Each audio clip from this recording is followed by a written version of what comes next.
Vitamin A, C మరియు అధిక ఖనిజ లవణాలు కలిగిన అంజూర సాగుతో అధిక లాభాలు.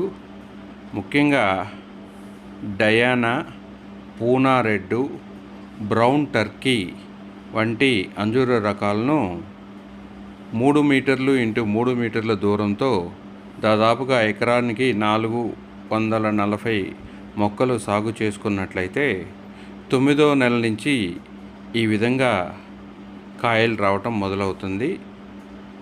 3-4 సంవత్సరాలు వచ్చేటప్పటికే ప్రతి చెట్టు నుంచి 15 కిలోల వరకు మంచి నాణ్యమైన అంజూర దిగుబడి వచ్చే అవకాశం ఉంటుంది.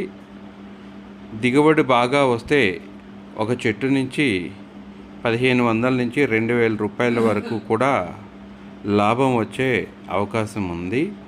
అదేవిధంగా ఈ కాయలను ఫ్రెష్గానే కాకుండా ప్రాసెస్ చేసి ఎండు అంజూరం కూడా